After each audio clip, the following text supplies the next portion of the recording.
大家好，我看一下有没有开始。Who's advancing childhood cancer research? 今天是2026年1月29号，现在温哥华是9点22分，提前几分钟开始。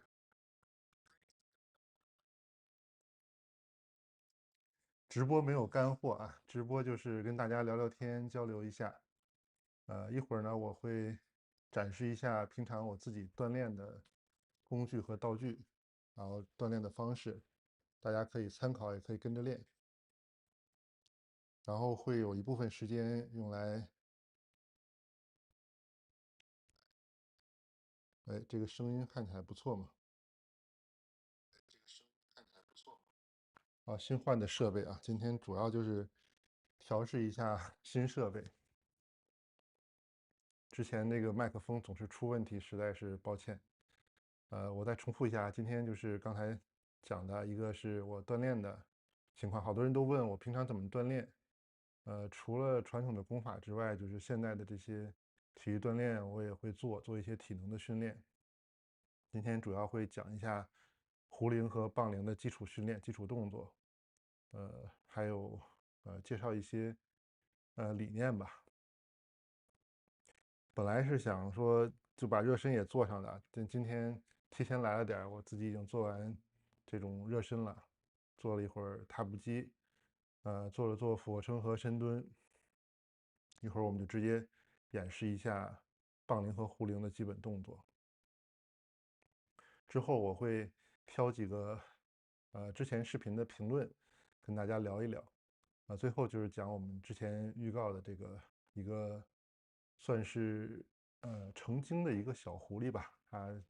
它的一个故事，就是我朋友的经历，然后我当时也在身边，所以给大家讲一讲，大家就祛魅一下，不用对这些事情过于恐惧。好，那我们正式开始啊。我先离远一点，这个就是我用的踏步机。这个机器呢很简单，也不占地方，冬天的时候在室内就能练。其实是很好的有氧运动，而且它不伤膝盖的。好多人以为它是伤膝盖，但其实它是一个垂直运动。基本上对关节的冲击力很小，所以大体重的也可以用这个器械来锻炼，用来减脂啊，效果还是不错的。减重也可以。我今天主要讲的是，壶铃和棒铃。这是一个简单的壶铃啊。我先做一做动作，我做完一组间隙的时候跟大家讲一讲壶铃摆荡。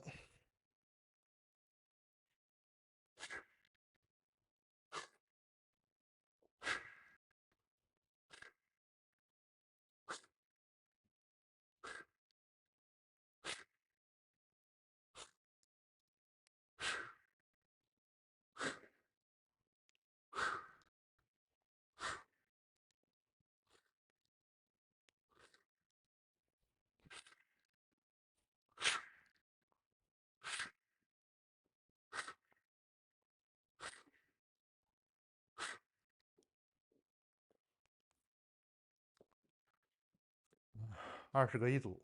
这个重量不是很重，我就是买的一个很普通的一个小壶铃。为什么选择壶铃呢？它也是一个很传统的锻炼器械，在俄罗斯那边最早好像出现的，一开始就是一个农用工具。但是现在研究呢，认为这种训练方式和现在的那种健身房的它的这种杠铃、哑铃，还有这种器械的锻炼，理念是不一样，就是效果也会不一样，因为它是通过这种离心运动来锻炼体能，这样对人的这个肌肉还有整体的体能状态比较好。我年轻的时候也是就是很喜欢健身，而且有一点点上瘾这种状态。别人办健身卡可能是赔钱的，我办健身卡基本是健身房赔钱，天天都去，有时候一天去好几次。那时候工作也不忙，就是追求什么肌肉线条啊，追求体脂。但是后来到一定年龄就不再追求这些东西了。现在可能出于这种工作呀，还有日常生活需求，还是追求这种，比较省事儿、不占地方、效率高，同时可以满足我体能储备和体能锻炼的需求。再做一组，这组我做侧面的，大家可以从侧面看一下。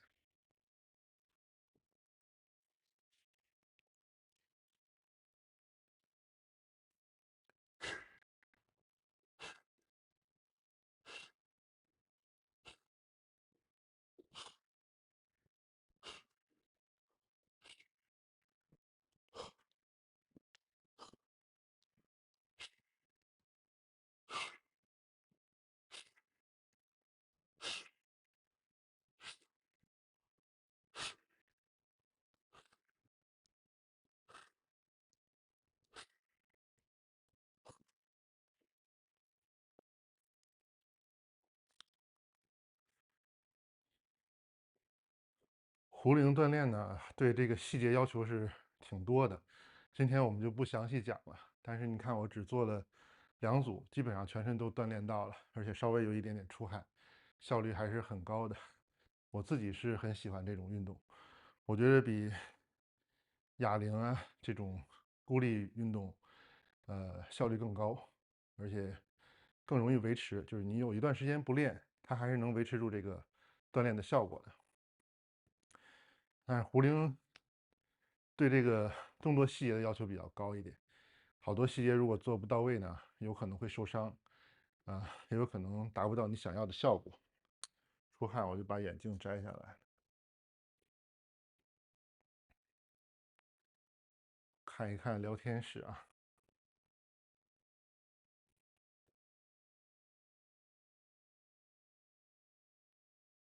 看来这个时间段就是没什么人啊，这样我就正好完整的把它记录下来。记录下来以后，我们看大家的需要，再进行调整，看看什么形式可能更合适一点。如果喜欢看这种传统的功法的锻炼呢，我也可以安排，但是可能就是要提前做一些准备。之前因为过节嘛，年底，范大夫都家里事儿比较多，然后其他的人事儿也比较多，年底大家都去玩啊或者去忙，所以这种功法锻炼啊、日常锻炼这种视频就没怎么拍，主要是口播类的为主。过一段时间我们看需求、看情况再随时调整。再来第3组，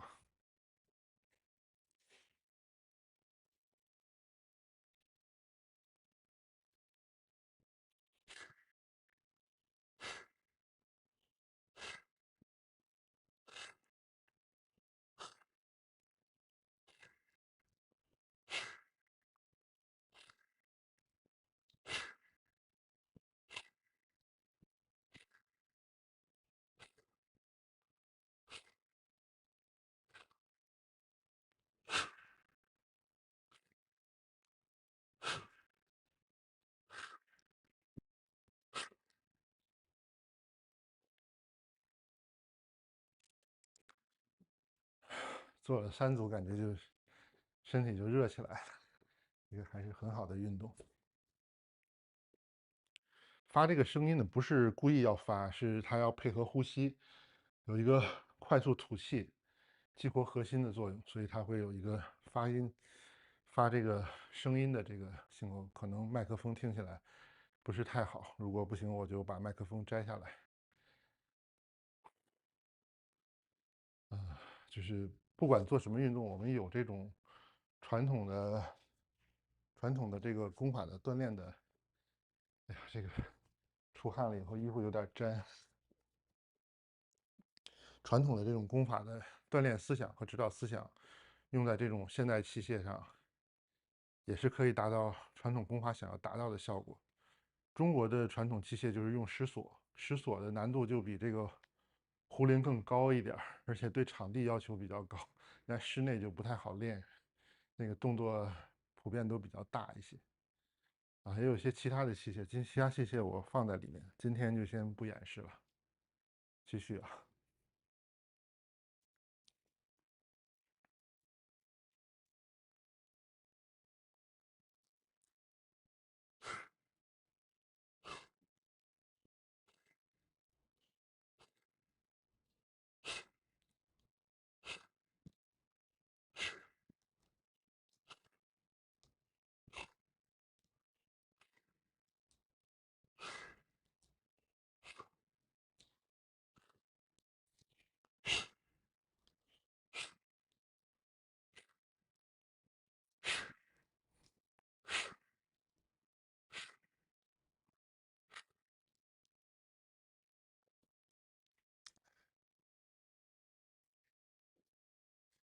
为什么后来就不追求肌肉呢？因为成熟了，结婚以后，哎，从网上也了解好多信息，我们看好多那个照片，就是男性和女性对这个肌肉啊、外形的审美是不一样的，所以也在反思。像看网上经常看的那个梗图嘛，什么是女生看着喜欢的肌肉，什么是女生看着觉得恶心的肌肉，就是同样一个身体肌肉线条都是正常的，然后放上吴彦祖的头像就是女生喜欢的肌肉，放上范伟的头像就是女生觉得恶心的这个肌肉。还有一个图特别有意思，应该是陈冠希吧，他年轻的时候啊，穿了一个郭德纲说那个吊带背心儿，就跟我这一样，跨栏背心儿，然后穿了一个普通的短裤，在街上走，在他前面可能几米的地方有一个大叔，就是地中海发型，火云邪神那个造型，戴着个眼镜，也是一样的穿戴，就是一个吊带背心儿、跨栏背心儿，然后一个短裤，胳膊小腿肌肉都露着，两个人都没什么肌肉，然后体型差不太多，好多人下面评论就说啊，陈冠希好帅啊，前面这个人好猥琐呀。后来有人就把这个图 P 一下嘛，就把那个陈冠希的头 P 到前面这个大叔身上，就发现好像更帅了。那个大叔可能是从事体力工作，肌肉线条比这个陈冠希要好一点。这个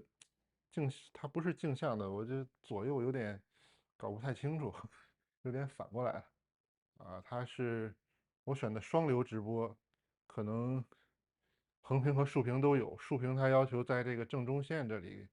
会截断，所以我尽量在这个中间这说。但是有时候，还是镜头感不太好。再来一组。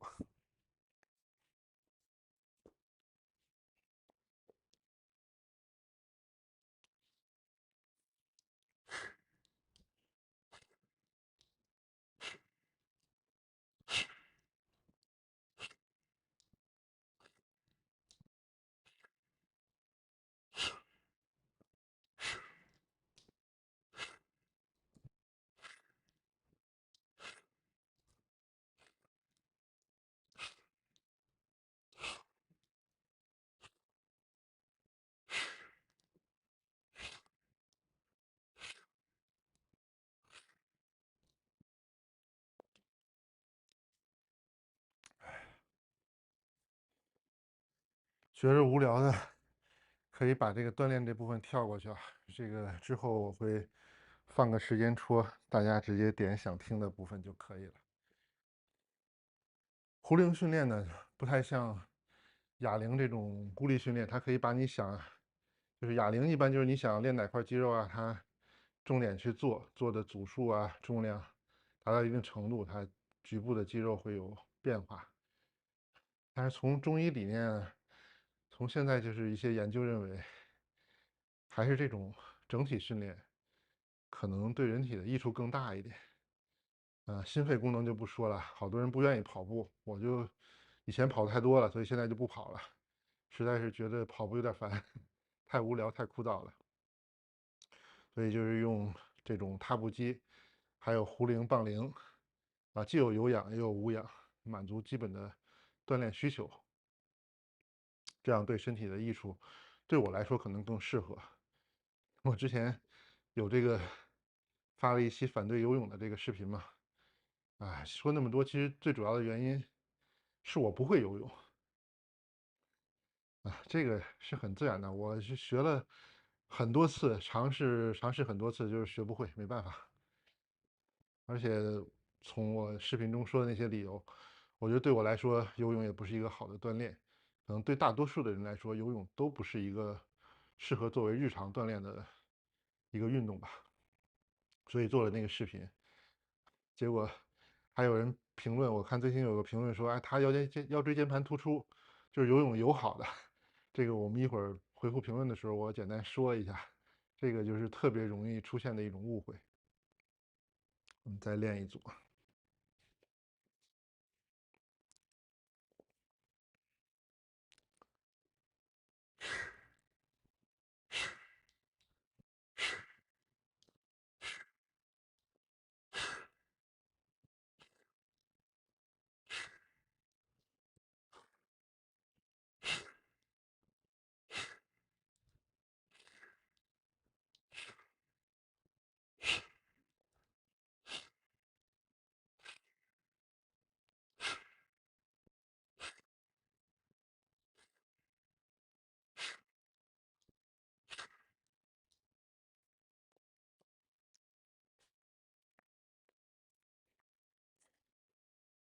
刚锻炼10分钟，我觉得已经起到足够的锻炼效果了。当然，我是因为工作需要啊，所以可能每天都在做。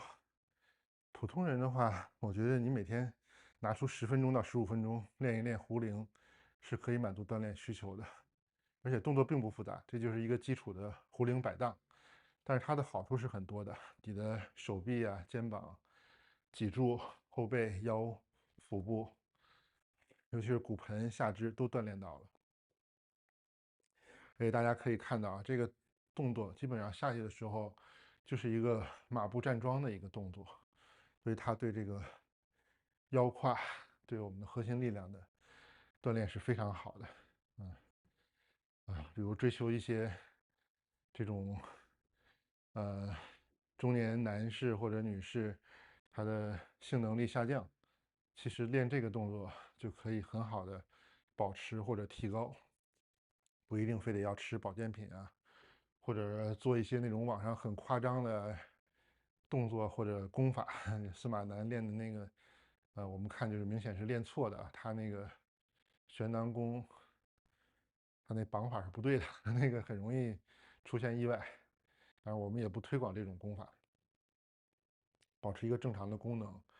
正常的能力，维持我们的日常生活需求就可以了。你追求太多，都是空中楼阁，没有意义的。有志于双修的人，那可能你就是难度最大的是你要找到一个合适的这个道侣。这个倒不是说功法或者说什么问题，道德的底线、法律底线我们不能破坏啊。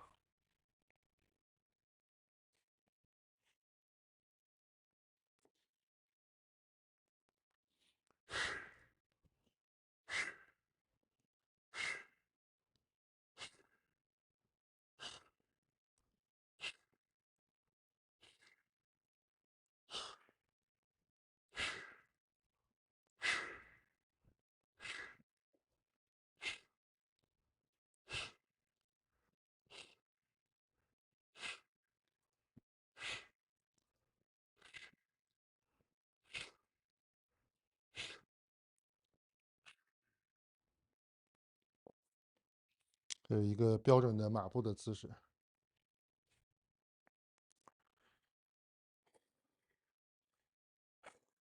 比较好玩这个之前视频有评论问我是不是真人，做个运动证明一下确实是真人，还不是 AI 生成的，这个电脑技术没这么好。壶铃锻炼，我最喜欢的就是这个基本的摆荡，还有一个这个 rolling 这个转的这个动作。转这个动作，它需要有个垫子，有时候你失手掉地上，把地板就砸坏了。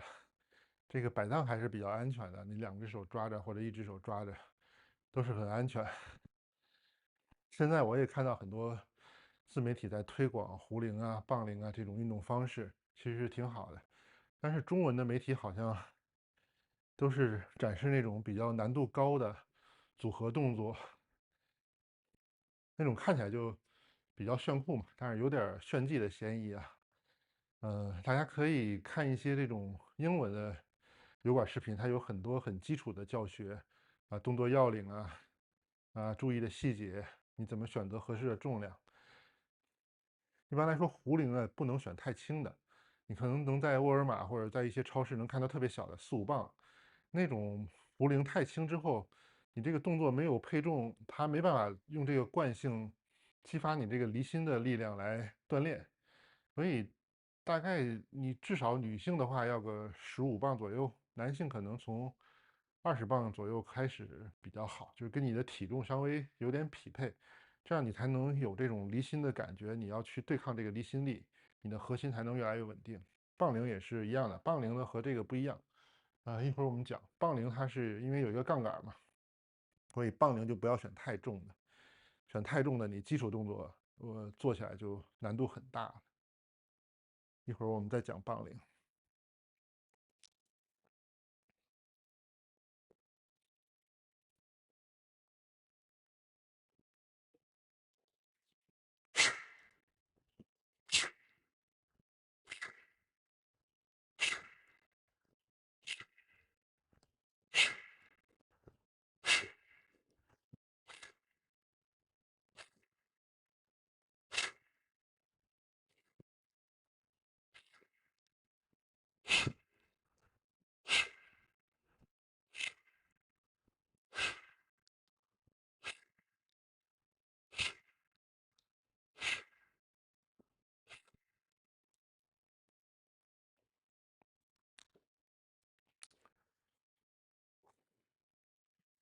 杠铃呢，就是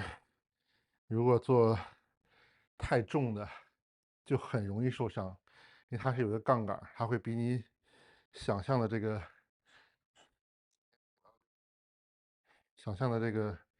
难度还要大，所以大家就从小重量开始。你可以买一个5磅、10磅的，先把动作学会练熟，然后再找适合自己的这个重量。我看一看直播的情况啊，这个 OBS 还不太熟，所以哎呀不看了，这个看起来比较麻烦。刚才我把聊天记录调出来了，我看看怎么弄。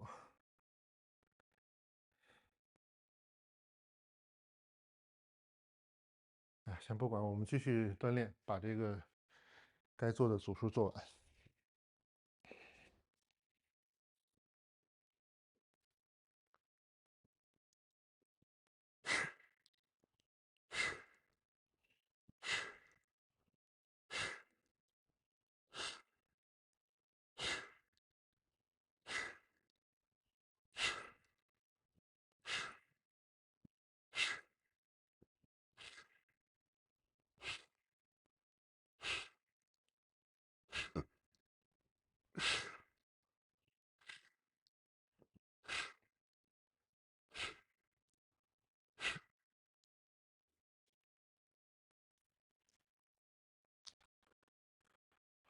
练完很舒服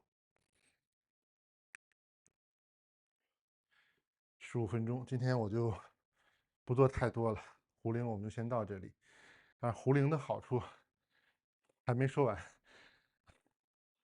动作教学今天就不讲了，就是我日常锻炼上汗已经出来了，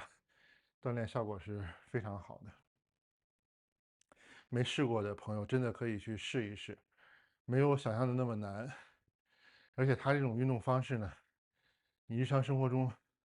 相对比较少，可是它对身体的锻炼和保健的作用是非常好的。很多人听我劝啊，就是试过以后都觉得受益很大，而且都能坚持得住。他也不用说你去健身房专门找个时间啊，专门去锻炼，锻炼完以后你还要各种折腾，我觉得也是效率比较低嘛。有些事情不能追求效率，但是锻炼上啊，尤其是现在大家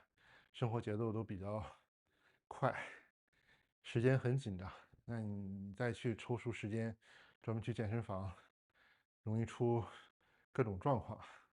我就现在就很少去健身房了，偶尔去一下。接着我们讲讲这个杠铃，也不能算讲吧，就是还是演示为主，就是一个棒子啊，就有点像棒球棒啊，但是它也是用离心的作用，它的重量呢主要是在这个头上，所以是有一个力矩和力臂，它相对难度就会大一点。我先简单练一练啊，我也是练基础动作。刚才这个壶铃呢，就主要是练下盘为主，还是练这个腰胯多一点。这个杠铃呢，我主要就是用来练上肢，因为我做这个工作很需要上肢力量的维持嘛，所以还是日常要锻炼一下的。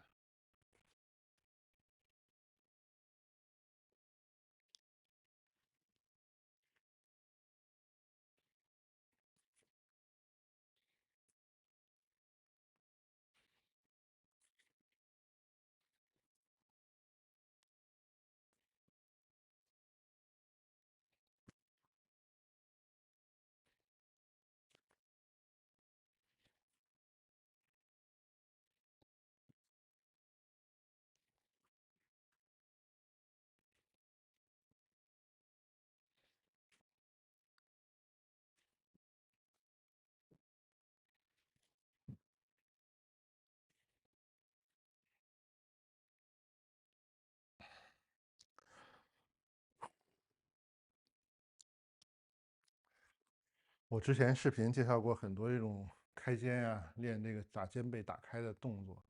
那些动作呢效果都很好，比较适合碎片化。但我觉得效果最好的就是刚才我做的这个杠铃的动作，基本上上肢肩背都可以锻炼得到，而且它是做我们日常很少动的这个区间。日常大多数人的活动都是在这个肩膀水平线以下，在这个前方活动嘛。这个动作主要就是通过这个杠铃的配重，把你这个肩关节、胸椎、后背往后往上打开。有些学术观点认为，说人体没有这种往后往上的力量，这个是看你用什么工具，用什么方式，其实是可以的啊。比如说最简单的就这个杠铃，它通过配重啊，你就可以有一个往后往上的力量，然后你再做一个对抗这种离心的力，它就可以让你的所锻炼这个区域更稳定。同时你配重够的话，它其实对腰腹、对下肢的锻炼也是有的。包括如果动作熟练以后，做一些特定的下肢的动作，比如马步、弓步啊，或者是其他这种移动中的动作，它对下肢、对这个核心的锻炼也是有的。侧重点不一样，就是考虑今天直播的情况，就是先做2个基础的动作，这2个动作的锻炼效果，我觉得已经能满足我日常的这种锻炼需求了。大家可以去尝试一下。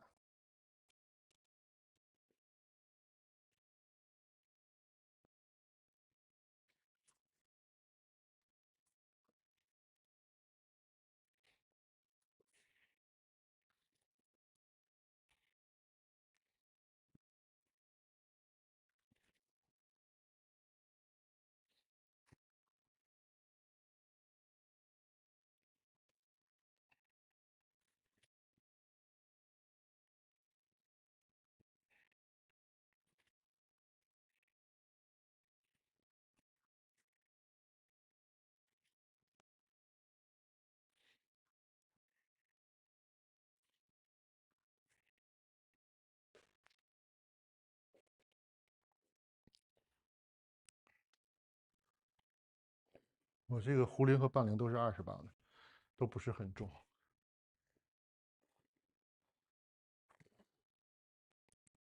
大家注意不要买那种包塑胶、包橡胶啊，那种很好看，但是它里面配的重的东西可能不是太好。大家尽量买这种专业一点的器械。第一个，它寿命比较久，不太容易损坏；第二个，它的这个配重啊都是按标准来的，不会出现一些你控制不好的情况，损害或者伤害自己的问题。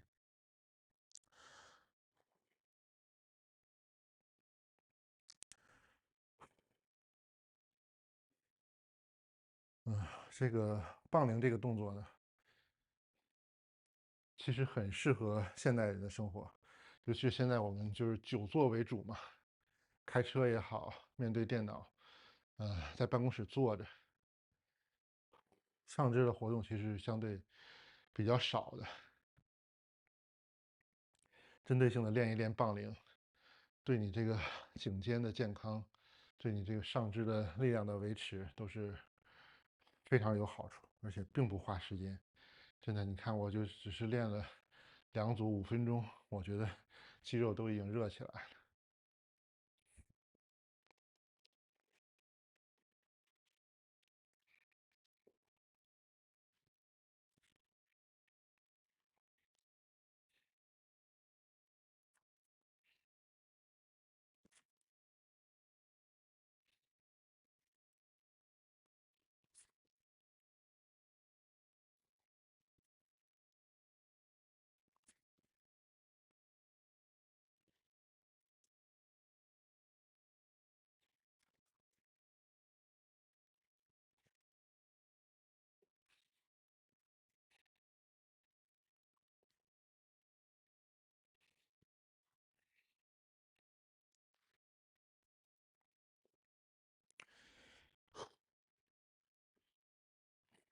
选择这种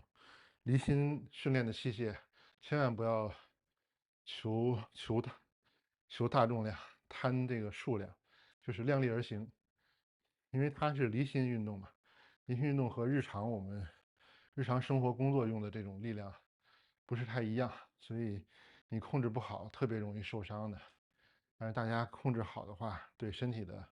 受益也是很大。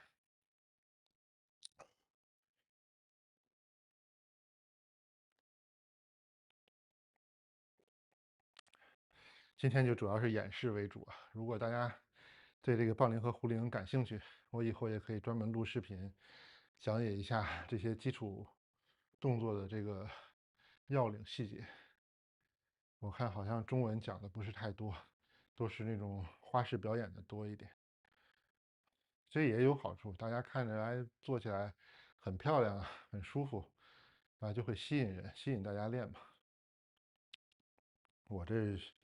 就是自己日常锻炼，做个直播跟大家交流，大家就是当一个陪伴，看看热闹，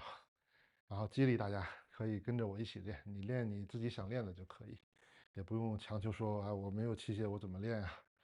没有器械，你拿一个很简单的矿泉水瓶子，然后就可以自制一个小的棒铃，拿一个很简单的米袋子，你就可以当壶铃用，这个就是随手可用的东西。你要想做得更好一点，哎，说自己定个目标，买一个器械，坚持练一下也是很好的。再来一组。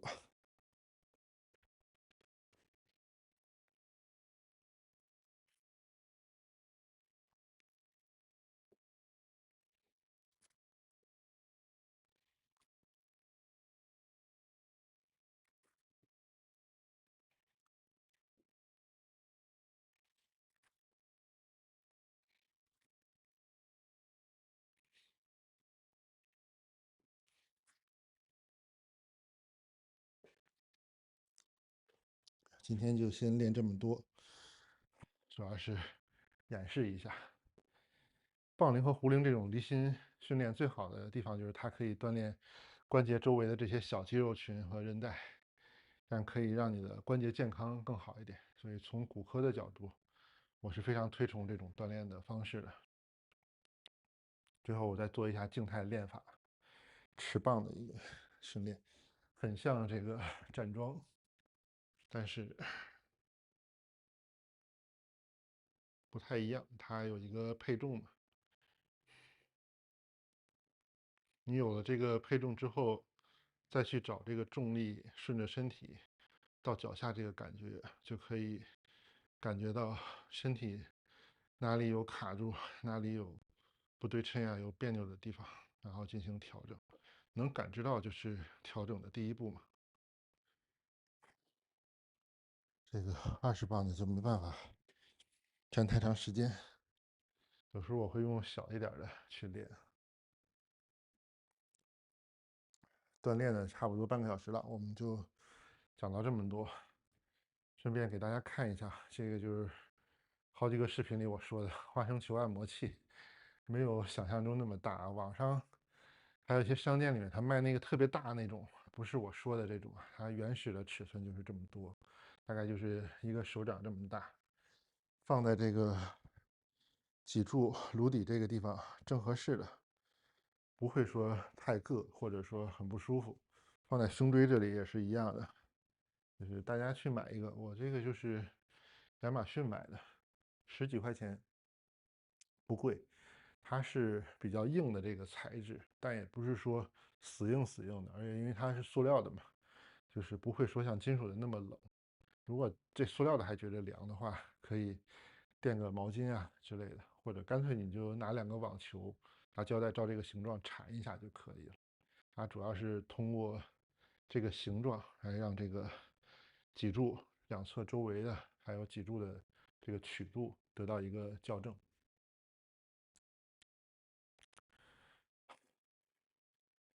好吧，这个我平复一下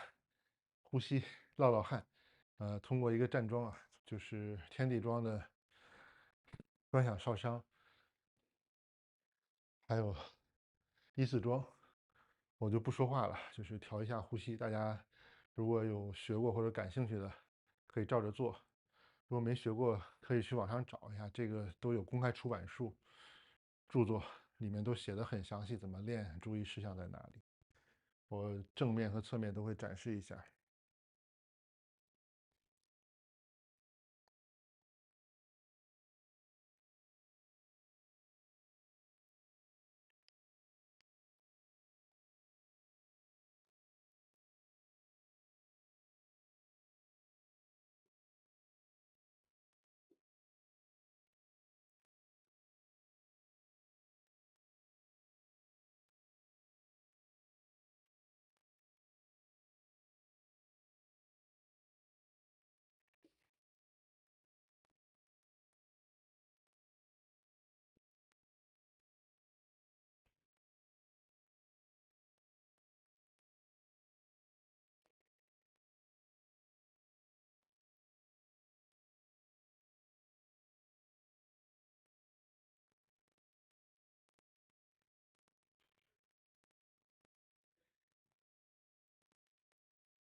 站桩就不做多了，我呼吸平复下来了。基本上我日常锻炼就是这个样子，大概半个小时到1个小时。刚才直播之前我还做了做俯卧撑和深蹲，这个就是日常锻炼习惯嘛，不用很大的量，也不是很剧烈。大家也看到，就是我练壶铃和杠铃也没有这种爆发力的动作，就是很基础的动作，主要是匀速为主。这种对关节的锻炼，还有对全身的核心的锻炼，都是很有好处，而且相对比较安全吧。而且你也不用出门，所以就是各种优势吧。综合下来，我现在主要就选择这些锻炼的方式。传统功法的话，可能是晚上睡觉前练的多一点，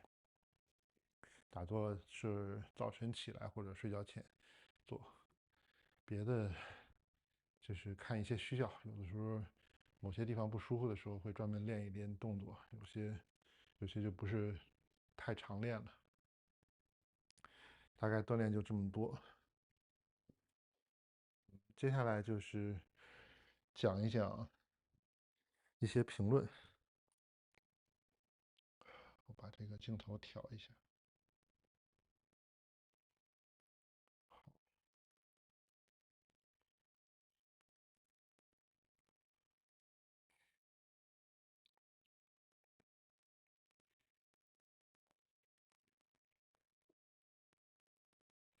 哎呀，不算健身算得到，这个就是拖延时间嘛，直播的时间长一点。你要光讲故事，坐在那讲，我也觉得枯燥，大家可能光看我一个人头也觉得无聊。接着我讲讲这个评论里边一些有意思的啊，我觉得可以跟大家分享。有的人可能不太看评论，但有的评论讲的水平还是挺高的，有一些普遍意义的，我就拿出来讲一讲。有一个名字我忘了，是在游泳那一期就刚才说了嘛，他是说他的腰椎间盘突出就是游泳游好的，然后说游了半年好的。这个话呢，你在我这种专业治这腰椎间盘突出的人听着呢，就是感觉产生了很大的误会。第一个呢，游泳是治不了腰椎间盘突出的，我在之前那个视频里也讲了。你如果真的是腰椎间盘突出，你是很难正常游泳的。它对游泳对核心要求比较高嘛。而且咱们再从效率来说，你游泳游了半年，这个腰疼才好，那那你治的话，可能不需要这么长时间。或者我们反过来想，如果你不游泳，可能用不了半年，你这个腰就好了。游泳反而让这个腰疼的时间变长了。如果是真的是腰椎间盘突出，就是我们说的不是说照片子那个结果显示了你腰椎间盘突出了，是你真的有腰椎间盘突出、局部水肿、刺激神经的这种症状的时候，你走路都是费劲的，怎么可能去游泳呢？那点浮力，并不能让你的椎间盘的压力变小多少。所以从治疗来说，你如果真的是有腰的问题的话，还是要明确诊断，不是给你一个腰椎间盘突出你就当腰椎间盘突出去治。很多腰椎间盘突出其实并不是腰椎间盘突出，这分很多原因啊。比如以前我在中国的时候，它这个医保系统要求你在医院的这个系统里面必须下这个诊断，就那几个选择，你没得选。所以大多数只要照片子有腰椎间盘突出的，你就只能给他一个腰椎间盘突出的诊断。但是实际上这个病人可能并不是腰椎间盘突出的相应症状。我记得有一次开会，有一个国内做腰椎间盘微创的一个大咖吧，就是咖位很高的，他就讲，他统计国内可能95%已经做了手术的病人，实际上根本就不是腰椎间盘突出，都是误诊，并不需要做手术，你保守治疗就能好。其次呢，从腰椎间盘突出本身来说啊，现在就是越来越认为这个手术的益处从长期来看并没有那么高。当然，你有些特殊情况，你说哎，我必须要赶快恢复一些工作或者恢复生活，不然的话我可能家破人亡了。那你可能及时做一个手术，来恢复一个基本的功能，这个是有意义的。但是大多数的话，你如果按规范的保守治疗，都是可以好的，完全不需要到手术这一步。实际上也没有到手术那一步的必要条件。从经典的这种临床指南或者教科书上来说，腰椎间盘突出什么时候需要做手术呢？就两个很简单的标准。第一个就是你出现了这个相关的症状，明显的是跟腰椎间盘突出有关系，而且保守治疗半年以上，规范的保守治疗啊，不是说你去足疗店呀、或者外面保健按摩的地方，或者说随便拔罐放血、乱七八糟的瞎折腾，或者说我自己热敷，我自己躺着养着，这半年，是你真的去医院找正规的医生，规范的保守治疗方式，当然你都可以选择自己能接受的，但是只要是规范的保守治疗，半年一点效果没有，甚至越来越重的，这个就要考虑手术了。就是它容错期非常大，你半年的话不会加重到瘫痪的状态。如果那种状态，那肯定是要手术的。因为第二条就是，如果出现这个鞍区，就是我们穿三角裤的这个位置前后的这个位置出现麻木、感觉减退，甚至大小便失禁、下肢瘫痪，这种就是压迫马尾神经，那就非常严重，就必须马上做手术了。除了这两种情况之外，都是没有必要马上做手术的，都是可以先保守治疗。保守治疗失败，或者没有效果，或者我接受不了保守治疗，我就想做手术，那你再去手术一点都不晚。因为做手术啊，腰椎间盘突出手术很有意思的，就是你急性发作的时候，关节水肿的状态，它是没办法做手术的。它是切开的话，你那个间盘去除啊，这些水肿状态是没法做的。它要先有一个消水肿的状态。通常西医的话就是用这个输液激素、甘露醇脱水。当然，现在也有一些肽类的药物，这个药就比较贵。好像听说前一段有病人回国说，这些药已经不让开了，只能用便宜的，便宜的就激素吧。激素效果也很好的，你规范用的话，副作用没那么大，它很快消水肿，消完水肿之后才能做手术。但是你消完水肿，好多人就不疼了，就没症状了。那你这时候做手术的意义在哪儿呢？这个就是很矛盾的一个点。之前北京有一个很著名的骨科三甲医院的书记，就是腰椎滑脱啊，腰椎管狭窄，特别严重。他那阵已经拄拐都不行了，就坐轮椅或者拄拐能走几步，然后腿就麻的就完全很痛苦的症状。然后找了他们医院院长顶级专家做的手术，做完以后手术效果特别好，就当时就什么症状都没有了，恢复正常，健步如飞。然后过了半年，过来找我了，说手术之前的所有症状又回来了。就是你手术是手术，但是手术做的再漂亮，你后续的康复如果没跟上，这个手术的治疗的疗效是要打折扣的。所以如果你要选择手术，一定要考虑清楚，你要认真对待，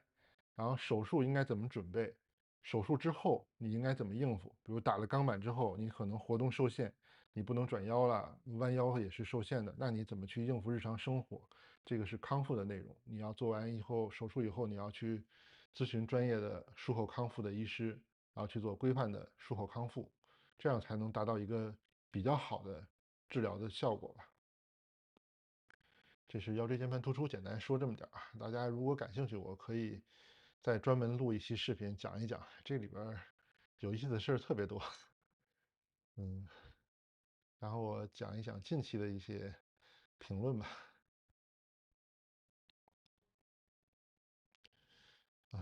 有一位网友叫维他命 CC，应该是美女吧，然后提了一个问题，问题稍微有点长，我简单概括一下。他就问的是，释迦牟尼在菩提树下749天，然后开悟涅槃。那这个事情呢，如果是在医学上，算不算是饿死了？就是他这个涅槃算是饿死吗？还是算是自杀呢？然后他就问说，涅槃是不是就是死亡呢？这个问题呢很有意思啊。你如果想法不对，或者对基础知识不了解的话，这个就很容易产生这种想法。但是这样呢，就很容易把这种两种观念的人都得罪了。我就简单说一下啊，那个我在他评论下面，回复了一个就是相对严谨一点的话，我们就简单说一下。第一个呢，释迦牟尼肯定不是自杀啊，他那个呃，可以认为是一种辟谷，佛教叫断食，然后道教一般叫辟谷。这个并不等于是饿死啊，就是好多人以为辟谷啊或断食就是挨饿，这个是特别错误的一个观点。就是如果你有饥饿的感觉，这个就说明你没有进入这种辟谷的状态。什么是辟谷的状态呢？辟谷状态大家可以类比一下动物界当中的那种冬眠，或者说大家都有电脑，特别是笔记本电脑啊，好多都是有这种叫休眠模式或者叫睡眠模式，它就是耗电量是非常小的。动物来说就是进入一种超低的新陈代谢的状态，这个时候它可以完全不进食，甚至不喝水，只是消耗自身的这种储备的能量。或者说现在有一些生理的研究认为，动物或者说人体它是有除了进食和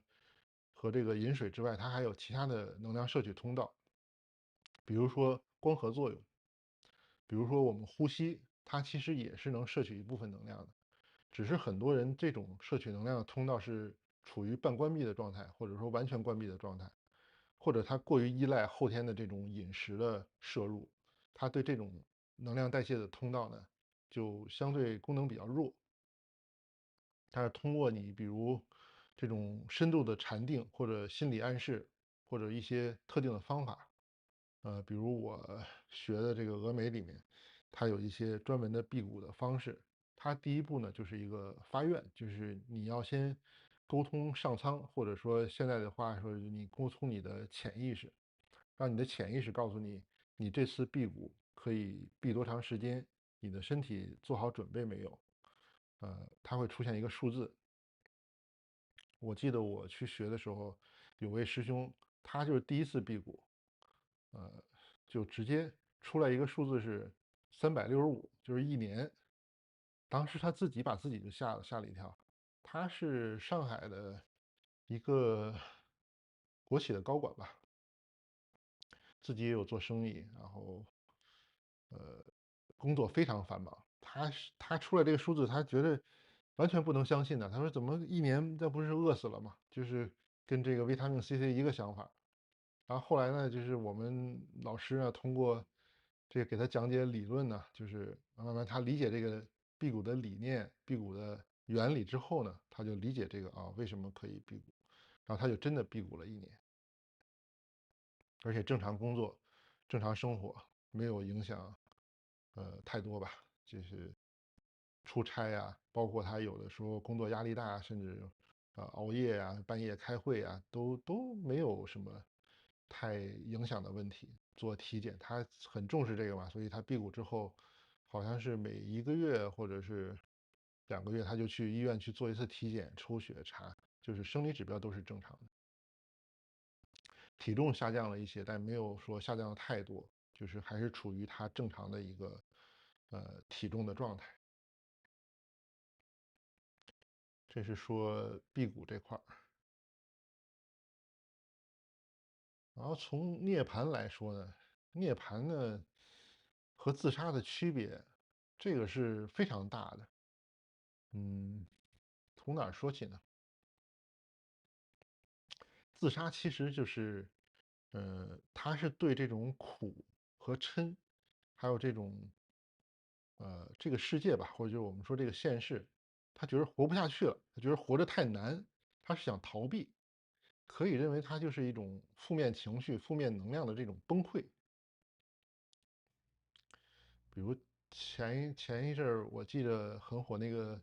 上海那位叫沙白吧，那个女士，她是因为这个系统性红斑狼疮，然后到了可能症状比较重的时候，他就放弃治疗，去寻求这个安乐死。但是我看他那个新闻，我就很感慨，就是他那个情况其实完全没有到那一步。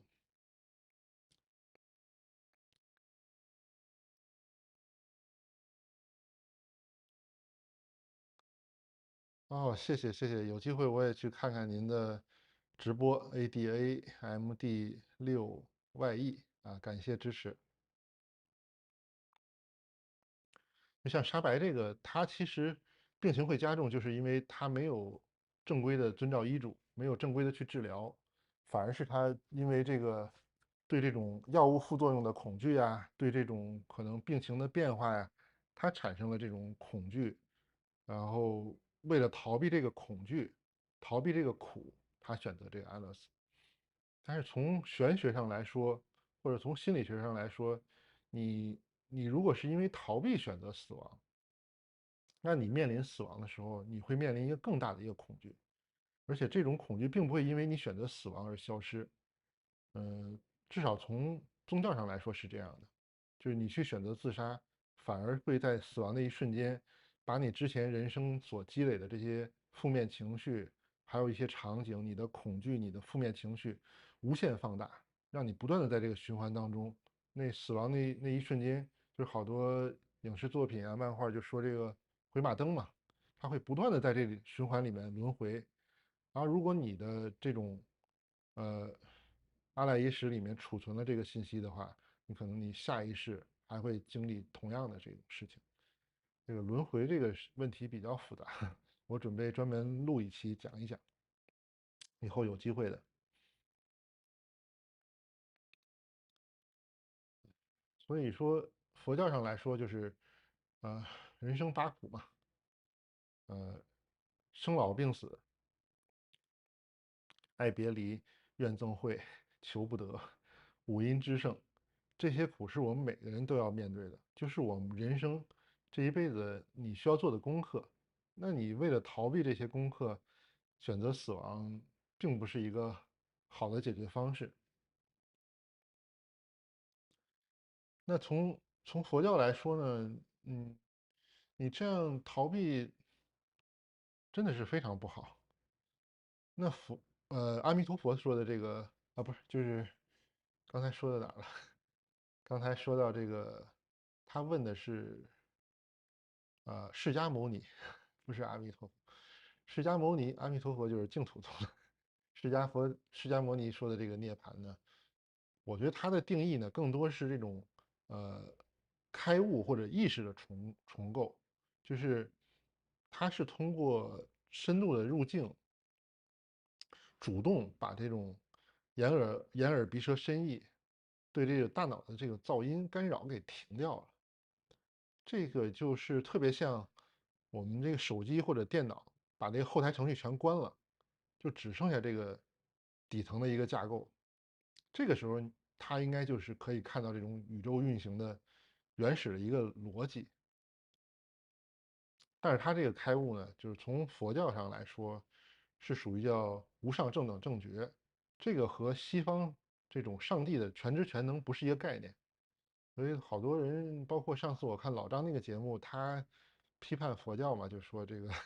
无上正等正觉和这个全知全能啊，它不是一个概念。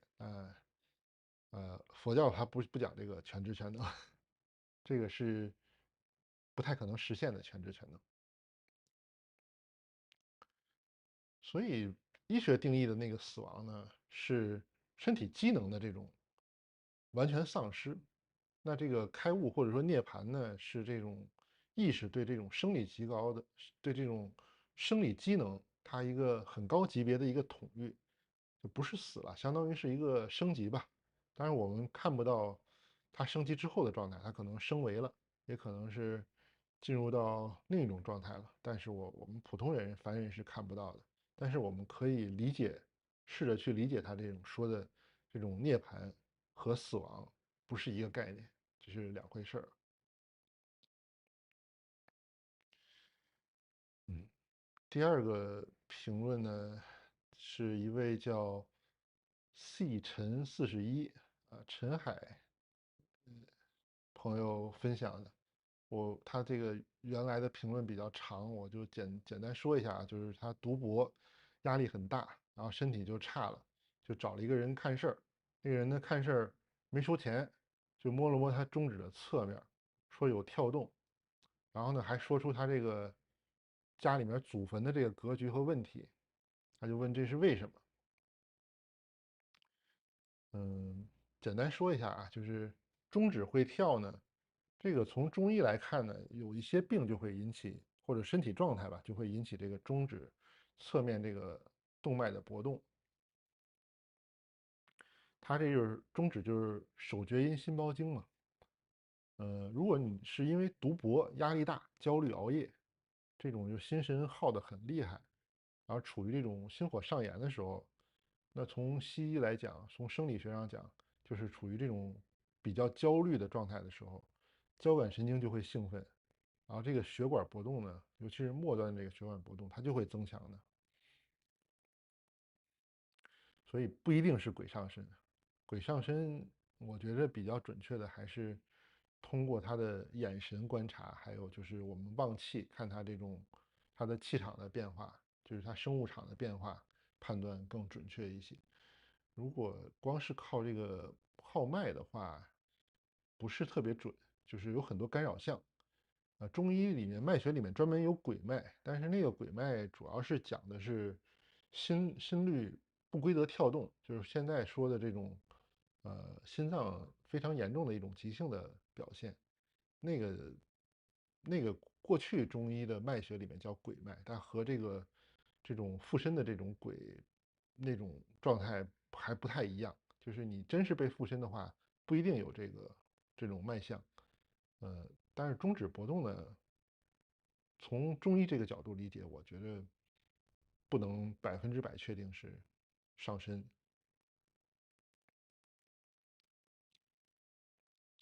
那怎么说他这个祖坟能说准呢？嗯，怎么说呢？确实是有一些人存在非常高的感知能力，包括如果他是出马仙呀，或者说身后有这个低灵或者高灵的话，他可以有这种就未卜先知的能力，就是可以很准，而且你不一定他真的是有这种附体，他很多就是一个信息场就可以知道。我记得看那个大兵那个直播，他就经常展示这种能力嘛。他自己大兵好像也是中医药大学院里边长大的，他父母可能就是中医相关的人士。他有一个能力就是对方就连线嘛，连线都是声音没有图像，他听这个声音就能知道对方的身体状态。我印象深的就是有一个女士吧，找他连线，就可能刚说一两句，事儿还没说完呢，然后大兵就问：“哎，你现在是不是身体状况不太好啊？你现在是在坐着呢吗？还是在躺着？”然后那个人就，一听就特别惊讶，然后就说：“哎呀，我是之前生病，哎，什么状态，现在就是状态很差。”然后就之后呢，大兵就把他判断的一些碰到的事情啊，这些都说得很准确。这个不一定需要说有附体啊，或者说是占卜能力才知道，就是见多识广，你见得多了以后，其实是很容易做到的。包括就我们看病，其实好多病人，尤其我做专科嘛，可能来的病人病情都差不多，好多可能一进门我大概就能判断是什么病。这个不是说一定是跟玄学有关系的，很多就是个人经验或者经验积累。当然，你从玄学上也能解释。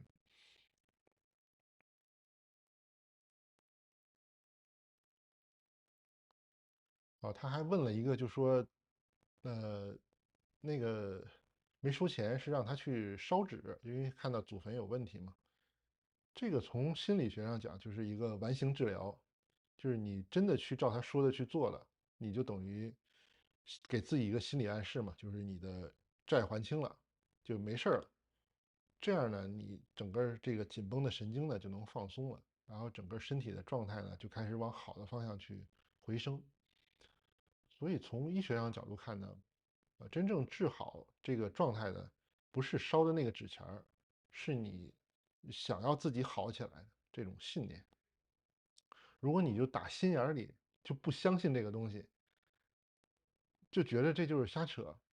你就算去烧了这个纸钱儿，你也不会好。所以道教就说这个信是道源根德母，道源功德母嘛，就是你没有这个相信，不相信这个东西，抱着怀疑的态度，那就是我们之前在视频里面讲过这个反安慰剂效应嘛，就是你不相信这个东西，你觉得这个东西就是害你的，那你就会往坏的这个方向去走的。这就是最典型的一个意识影响物质世界的一个例子。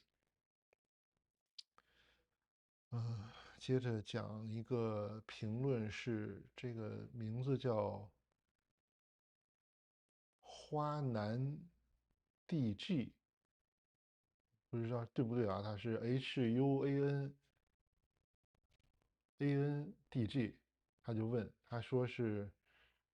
他走中医师承的路子，很多人就跟他说，摸脉啊、针灸啊、做手法会过病气，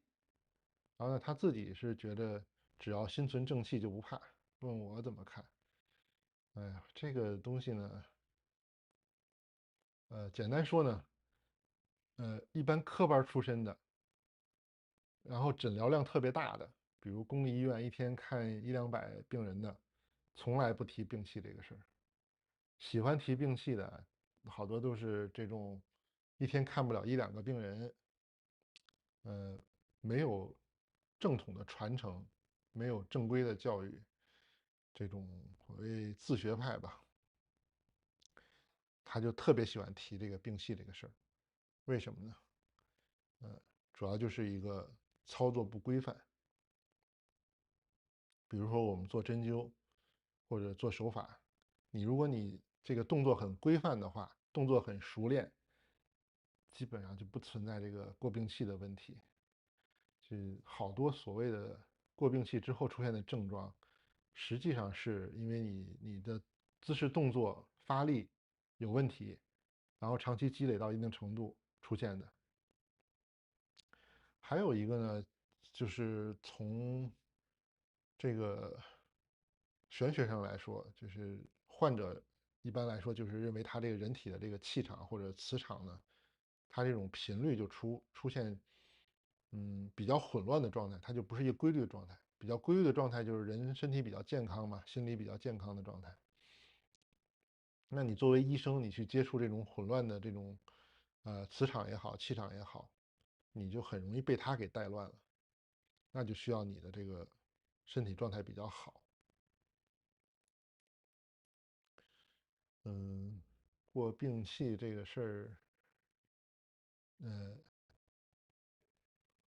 怎么防护呢？最简单的就是我自己呢，就是看病之前、看病人之后，都是用这个温水，而且是流动的这个温水洗一下手。我一般就用洗手液，但是你也可以用肥皂，就是洗的最好。我觉得至少你要到手腕上面两三寸，就是我们内关外关这条线。西医的话，他们一般洗到手肘，但是我觉得中医的话不是太需要，就是到这个内关外关这里就足够了。你把这个洗一下手呢，就是把自己的这个气场也好、经络也好、磁场也好，把它重置一下，就相当于那个电学里边这个接地线嘛，就把这个静电就带走了。第二呢，不要空着操作，就是你不要带着这种负面情绪。第二呢，就不要空着肚子。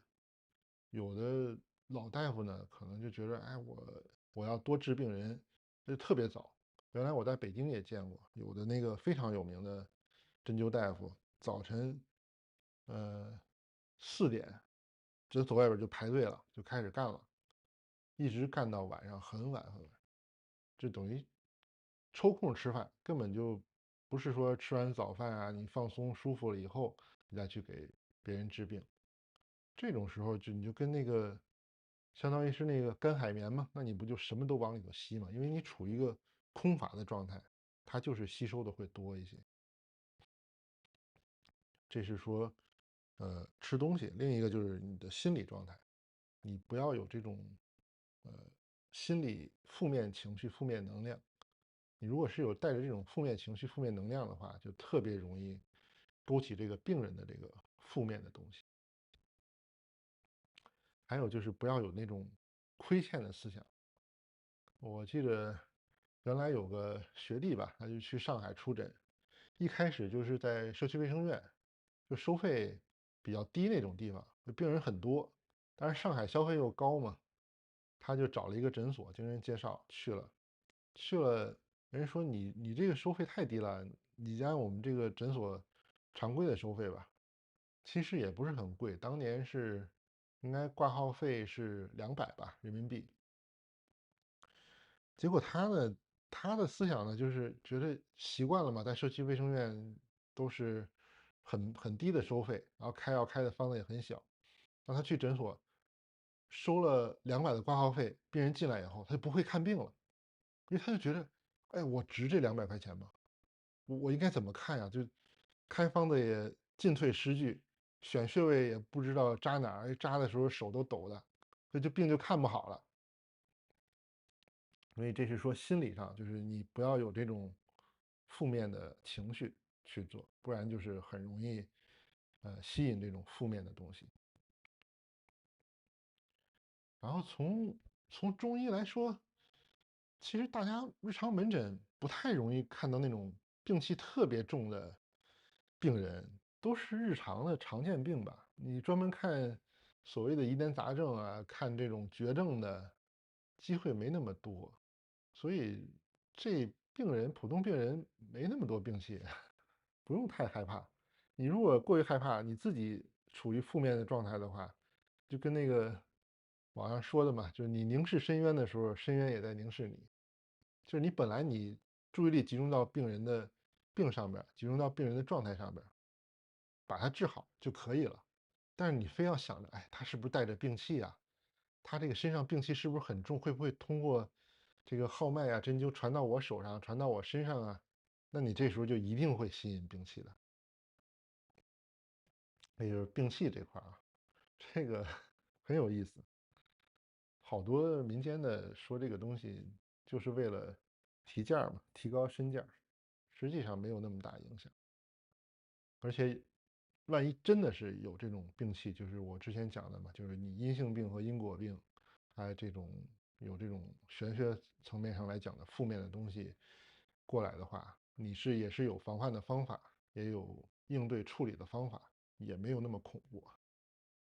大家就正常看病、正常工作就可以了。下一个评论是清净 K6U 啊，不好意思，清净 K6U 提问，他是看的同一之轮那个视频下面问的，说没听懂夫妻神交具体怎么操作。哎呀，这个详细的内容我发到油管上那个社区去了，呃，就是同一之轮的3分钟游戏嘛，那个不是很复杂，大家仔细看一下我写的文字的那个就能懂。如果还是看不懂的，可以看这个同一之轮那个短视频，不是我的短视频啊，是那个原作者，他在他的网站上面有那种短视频，就是详细的讲，他那个好像讲了20分钟，讲的非常细，但是他的思路可能是从西方的这种文化观念啊、性的观念上来讲的，可能你普通的华人可能不是太能接受那种逻辑，但是其实是本质上是一致的。所谓神交，就是不是说你要对对方怎么样，而是你要彻底了解自己，就是了解你想要什么，你希望要什么，然后你能接受什么，你能给出什么，然后这样呢，两个人都明白自己要的东西，然后再碰在一起的时候，你才能够处于这种神交，真的是互相既满足了对方的要求，也满足了自己的要求，而不是说光说这个什么王教主说的那种什么尺寸要匹配啊，尺寸匹配其实大多数都是匹配的，不匹配的是极少数的个例啊。因为这个不管男性女性都是有一定弹性的啊，通过配合都是可以做到互相匹配的。主要问题还是说你的感情怎么样，你们之间日常的交流，然后互相的彼此的了解的程度，你知不知道他想要什么，他知不知道你想要什么，你知不知道你自己想要什么，他知不知道他想要什么。所以说是叫3分钟游戏，但是大家可以把这个游戏扩展。你做多了以后，它更多的是一个认识自己的一个过程，并不是说是通过做这个游戏就能怎么样啊。这是同义之轮。另外再说一下，好多人把这个就是同义之轮这视频或者是他这个理论，就光当做这个夫妻关系了。但我在视频里面也讲了，就是你跟子女怎么相处，你怎么跟子女摆正关系，怎么跟你的父母摆正关系，怎么去和父母交流沟通，怎么相处，都可以用同义之轮这个理论来解释、来分析、来去指导。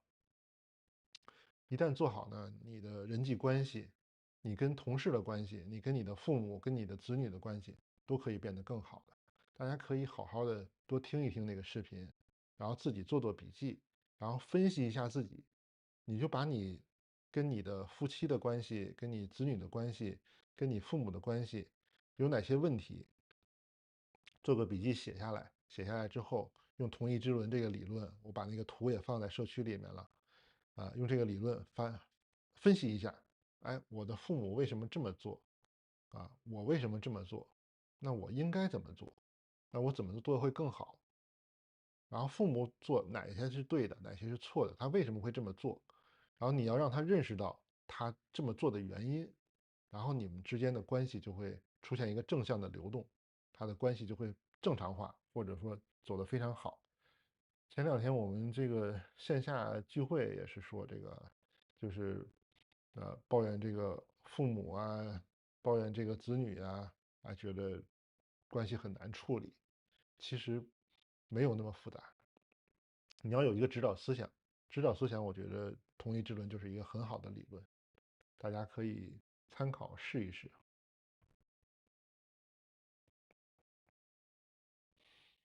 嗯，下一个评论是我做咖啡的那个视频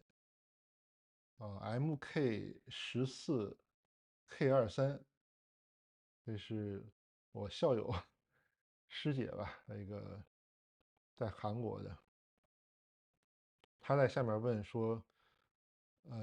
一喝咖啡呢就困，别人喝咖啡都是精神，他喝咖啡就是困，然后得睡20分钟才能醒。如果只喝这个黑咖啡呢，就心慌，加点奶就好了。他问是不是他这个胃吓坏了？他这个从中医来看，就是一个很典型的虚不受补的案例。就是咖啡这个东西，它不是给你能量，它是阻断那个大脑里边疲劳那个受体，就是把你这个疲劳感阻断了。它不是让你觉得累，但是你的身体呢，实际上已经是处于那个疲劳的那个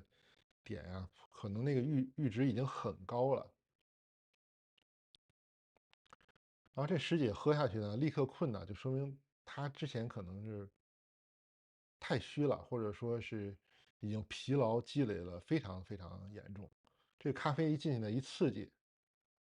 身体就是赶紧就把这个气血都调到这个脾胃里面了。这时候大脑就瞬间就缺氧，大脑对这个氧气和血液是特别敏感的，它一缺血缺氧，那就强制关机了嘛，就等于是昏睡过去了，并不是正常的一个睡。我之前在北京治过一个病人，他就是特别典型的这种，他是开夜店的，每天得去看场子，所以白天睡觉，晚上去夜店，一直到凌晨可能天快亮的时候吧。他有一什么问题呢？就是只要到饭桌上吃第一口饭，马上就得趴那儿睡一会儿，不吃人可精神了。就是你看不出他有困的呀、有疲劳的这个状态，就是正常状态吧。只要第一口饭一到嘴里头，马上就得趴桌子上睡一会儿，有时候得睡5分钟，有时候睡10分钟。哎，睡过来之后就正常了，然后该吃饭吃饭，该说话说话，该干什么干什么，就正常。要不然说眼睛就这个打架就完全睁不开了。这个就是一个典型的，呃，中医说的这个叫中气下陷。我就没给他治，就因为就是饭桌认识一下嘛。然后我说你就去那个药店买点那个补中益气小丸儿，吃几天看看。吃完以后就没这毛病了，就是太虚了，之前透支的太厉害。然后他说这个黑咖啡和加奶，加奶就是拿铁嘛。黑咖啡呢，你如果就是心气虚的话，等于你喝下去它刺激太强。我那视频不说了，咖啡其实是虽然是黑的，但是它是属火的嘛，它那咖啡那果是红色的，喝下去以后你心脏就会这个跳得很厉害，所以就是心慌嘛。那为什么加奶就好呢？因为从这个中医的分类里边儿，这牛奶是属阴的，它是味甘，甘能缓急嘛，它就相当于是起一个缓冲垫儿，它就把这个咖啡啊，就这个包裹住了，就让它这个气是慢慢释放的。所以喝拿铁呢，不是没事儿，它是把这个刺激呢就放缓了。你如果喝到一定量的话，它可能也会心脏会狂跳的。牛奶这个争议也特别大，好多人让我讲一下，我回头也抽个时间录一期视频啊，就讲讲牛奶。好多人牛奶喜欢的就特别喜欢，怕的就特别怕，有的一点儿不敢喝，有的就是喝起来上瘾。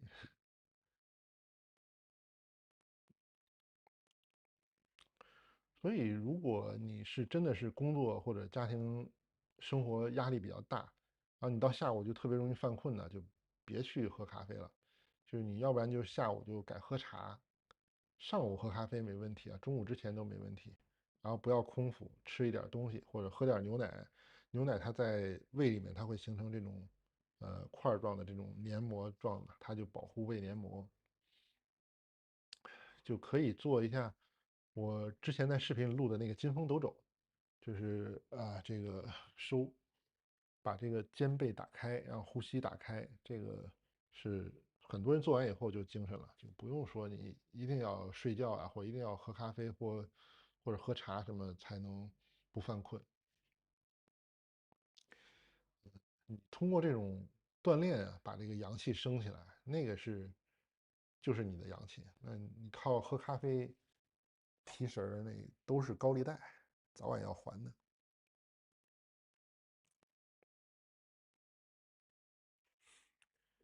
下一个评论问，这是好几个人问，一个是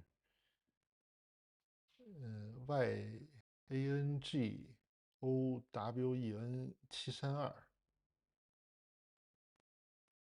这是燕勾文还是另一个是叫 PENGHANGIAO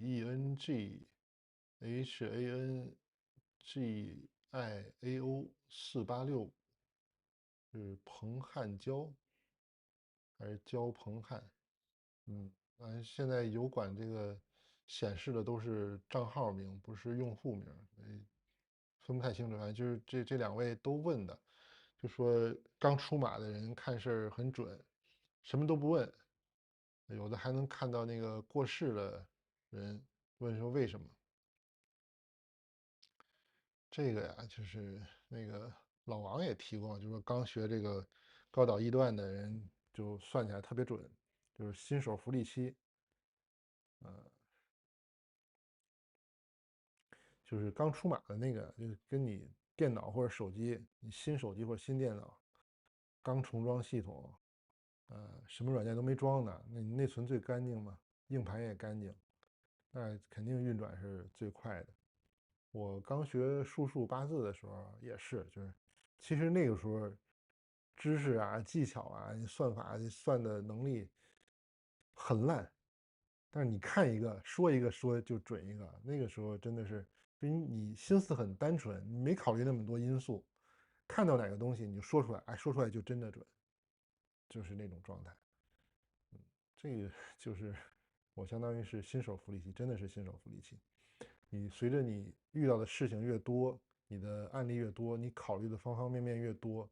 你可能你反而说准的概率会有一点点下降。当然，再继续你随着积累啊，随着你的知识技能提高，你又会不断的提高这种准确率的。但是出马这个，我还是觉得它这个代价有点太高了，所以大家不要过于追求啊。我看也有这个做职业出马的，你像在老张那儿做过访谈的那个海外留学他后来出马嘛，兼职出马，但是把握好度，不要过度消耗，就是你要注意这个因果，不要过于追求一些东西。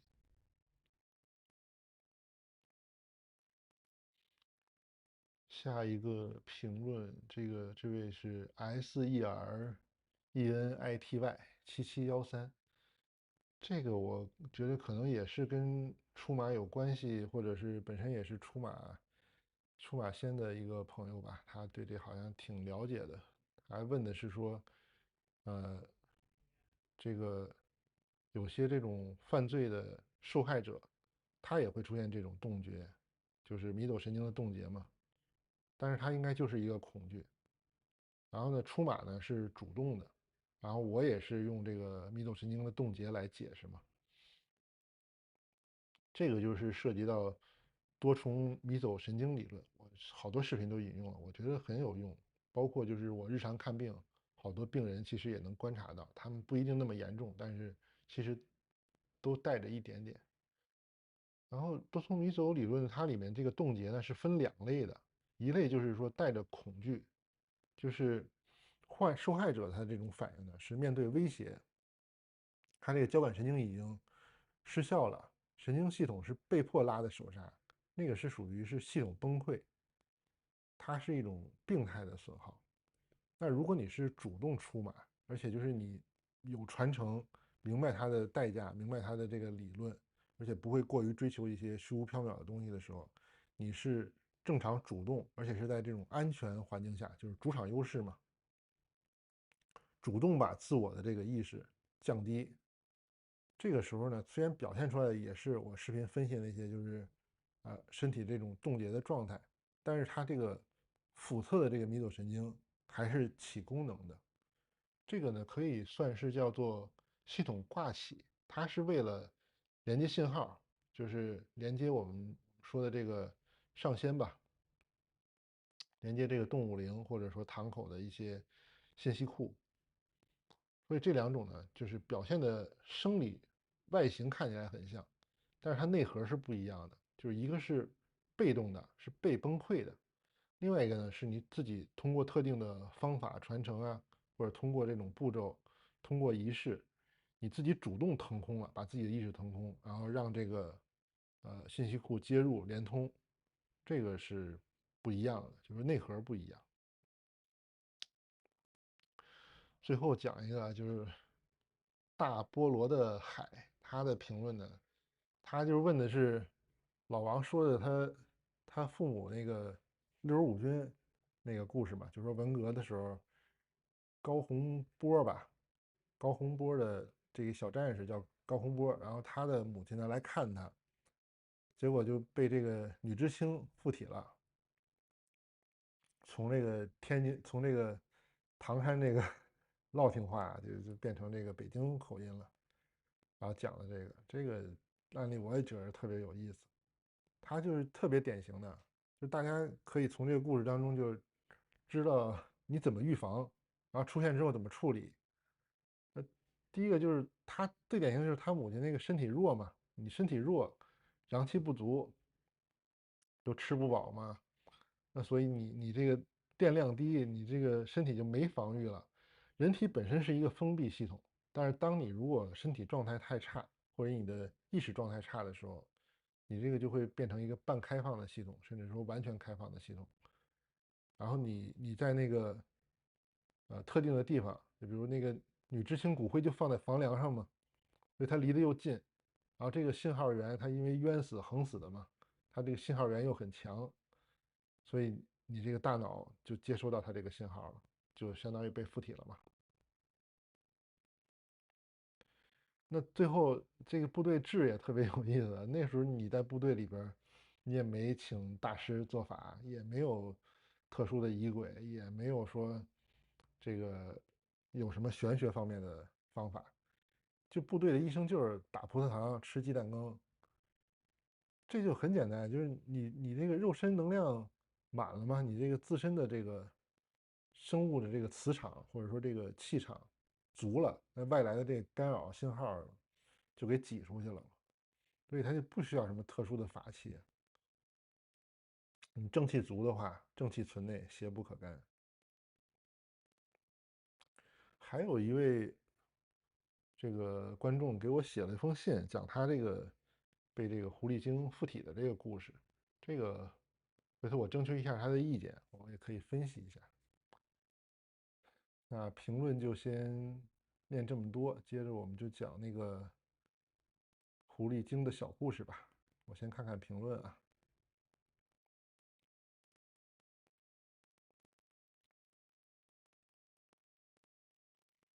哦，感谢大家的支持。哦，有位同道做中医临床20年了，谢谢谢谢。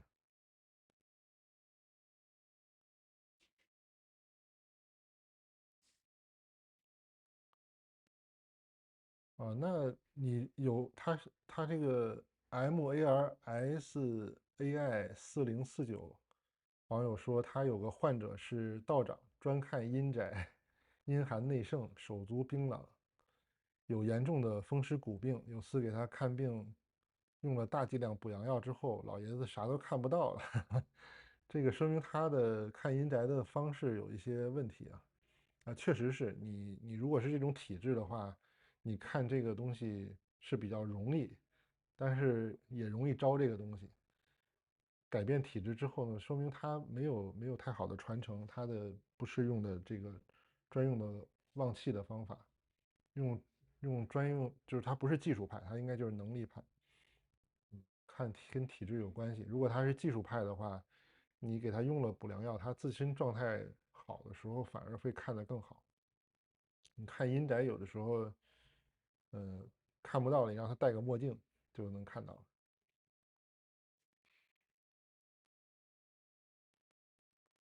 对啊，就是病人看多了，你规范操作的话，哪有什么病气啊？没有病气，真正那种病气很少见的，不是那什么养生馆那些人说的那些东西。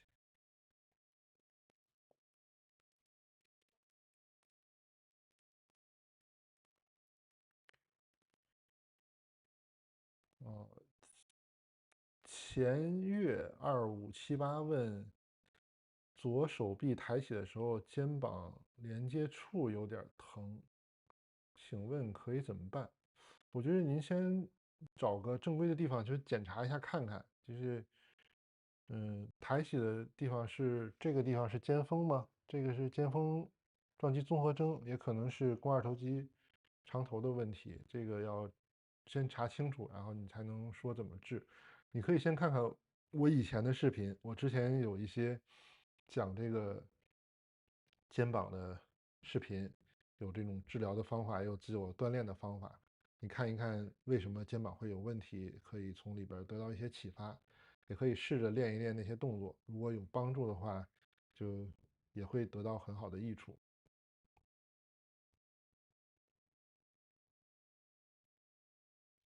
啊，做牛奶相关视频，很多人在亚洲时候喝奶没问题，移民来北美后乳糖不耐受的状态，这个跟牛奶工业的加工方式还有它奶源有关系啊。其实牛奶不耐受主要是蒙古人，汉人好多其实没事儿，我喝牛奶什么事儿没有。到北美，因为这边的牛奶加工方式和亚洲的不太一样，和欧洲的也不太一样，所以它不是乳糖不耐受，它好多是你的小肠吸收的问题。简单的话，你可以，如果是你是说这个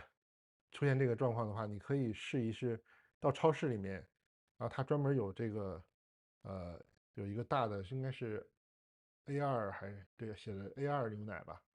就是它是两种，一种是它混匀了，还有一种是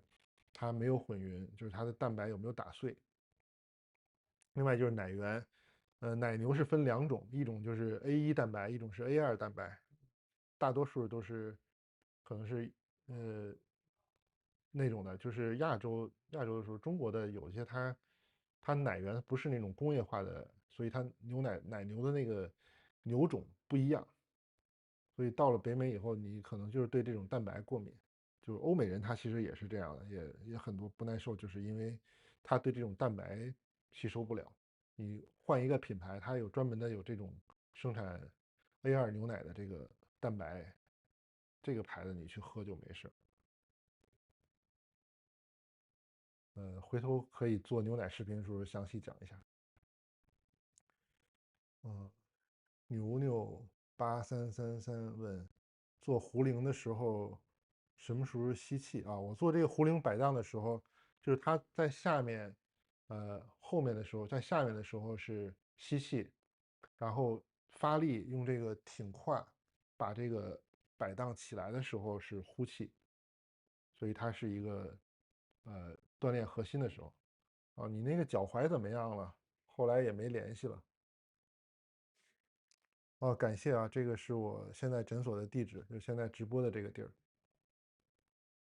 那我们就继续讲一下之前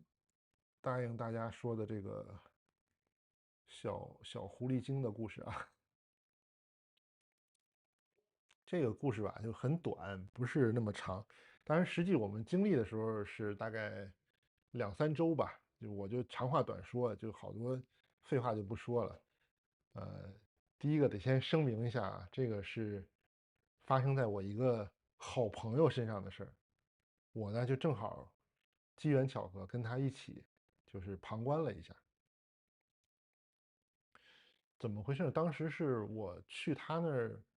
办事儿，然后休息嘛，在他那儿本来准备待1个月左右，待了1周多左右呢，有人就来找他。这个人是当地很有名的一个商人，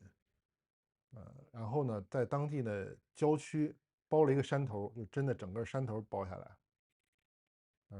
有一片原始森林吧，就没开发的那种状态。然后他在这个上边呢，就建了一个庄园，里边就养了一些小动物啊，然后种点菜，自己就住在这里边。还有一些他下边的工人啊、亲戚啊，反正就在那儿成了一个小的独立王国吧。他找我这个朋友呢，就是说碰了一个事儿解决不了了。他是住山上嘛，所以他怕那个有不安全的地方，就在他那个庄园周围呢，装了一圈高压电网，而且好像不是那种特别合规的，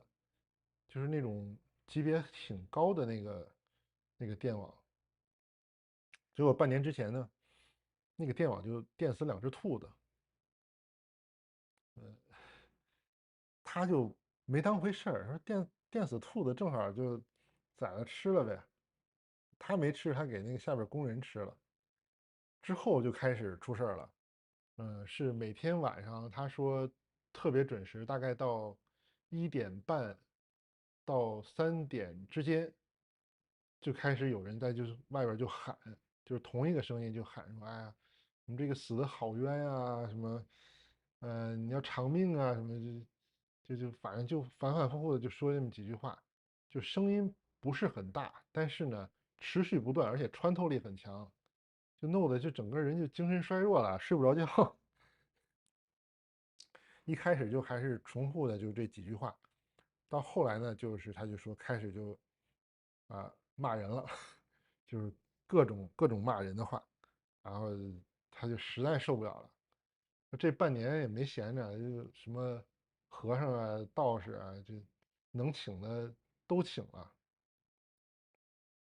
请了以后没解决。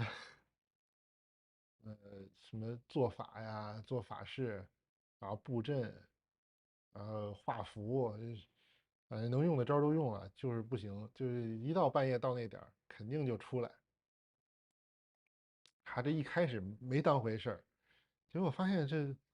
请了这高人不管用啊，而且最严重有一个说那儿做着法呢，做着做着突然吐血了，然后给吓得够呛。那人说这活儿接不了，直接跑了，钱都没要。他就找我这个大哥来解决。嗯，我们过去看呢，就首先发现他这个宅子就有问题，他那个宅子风水建的就不是太好。其次呢，就是他那个电网呢，就有点布的有点缺德。用我那个大哥那话就说，你这个局布的有点太绝了，这个有伤天和。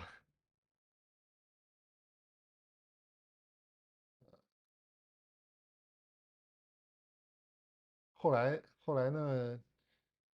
怎么办的呢？怎么办？他就说你这个不能这样围着，你得留个缺口。留个缺口呢，第一个就是别把这个电死的这个野生动物太多。第二个呢，就是咱们能知道背后到底是什么情况，知道什么情况再看怎么处理。然后就在他那个后院那块儿，剪开一个豁口，就不大，大概就是半人高的这么一个豁口吧。就说你留着这样小动物啊，它钻来钻去，它还不会电死。哦，刚才聊天漏了一个，就是问 PTSD 创伤后应激综合征的炸毛、暴怒、情绪失控背后的心理空洞、恐惧、孤独、无助要怎么治愈？这个是挺难的。但是我那个在出马仙那一期视频里讲过，那个就是无感回归嘛，就是你先让他处于一个稳定的状态，坐着也好，躺着也好，然后你要通过呃取得信任之后，要让他感受他的五感，把注意力集中到五感上，就是看到什么东西，然后让他去刺激触觉，然后听觉、味觉、嗅觉。这个你可以准备一些道具，那日常生活用品就可以，让他把注意力集中到这种实体的感觉，然后他慢慢的感觉回来以后，他的大脑的这个皮层会发生一些变化，这是一个基础的方法，可以每天都做这个练习。一开始可能会作用不大，但是慢慢的他会越来越状态越好。另外就是，嗯，我之前治了有一个本地白人老头老爷子，他是车祸之后的 PTSD 很严重，因为他是半年之内连续出了两三次车祸，都是非常严重的。然后住院啊，声音太细吗？是麦克风的问题吗？嗯，下次我再调一调这个音量啊，但是我没调音量，就是正常音量。我先把这个 PTSD 说完。我治那老爷他就是连续半年内两三次车祸都很严重，每次都是要住院，而且两次车祸，一个儿子一个老伴儿都去世了，他还活着。然后他最后一次呢是车祸之后心脏就完全停了，就等于就是人已经从生物学上就可以算作是脑死亡的那种状态，抢救了大概40分钟才回来，就是他跟我说的啊。但是一般抢救40分钟，他大脑肯定受损伤了。但是他说他大脑反应啊，正常生活还没问题，但是问题就是他就不能坐到车里面，就只要坐到车里面，他就会出现这种情绪失控。我给他治疗呢，就是首先就是把他这个颈椎啊、颅骨、颅底的这些方向给他松开，松开之后，用针灸把他这个后背的脊柱的这个状态调一调。后来慢慢的，你也要行为疗法，要是让他先处于这种想象，就是先想象啊，你在一个敞篷的车里面，然后敞篷车觉着哎还好，就不会说那么压抑，会把那个负面情绪引起来。然后慢慢再过渡到一个很大的公交车，然后慢慢再变成这种小车，然后慢慢再从实体的这种比如敞篷车，然后一点一点的让它适应吧。当然，心理学上也有那种突然死亡法，但我觉得一般如果不是特别了解病人情况的话，就慎用，容易出现意外。那还是说回来啊，就是布了一个豁口嘛，豁口之后，呃，应该是隔了几天，这个声音就变了。变了之后，呃，我情况比较特殊啊，因为我右边的这个耳朵和眼睛受过伤，所以我这个左右耳朵的这个听力是不太一样的，就是右边耳朵有的频率听不到，所以别人听的就是他说的那些诅咒的话呀，还有一些骂人的话。然后我去听呢，就是我如果用左耳去听，就也是一样的，就是骂人的话。但是我用右耳去听呢，就是变成了那种动物的叫声。但是它那个叫声那个音调起伏，就和正常咱们看到的，比如养的猫狗啊，或者动物园那个叫声就不是太一样。它是那个声音呢，就是通过不同的停顿组合、音调的组合，就很像人说话的声音。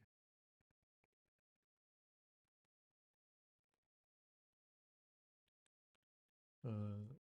所以我觉得应该就是也从传统来说，应该算是一种幻术吧。只不过它让你产生这个幻听呢，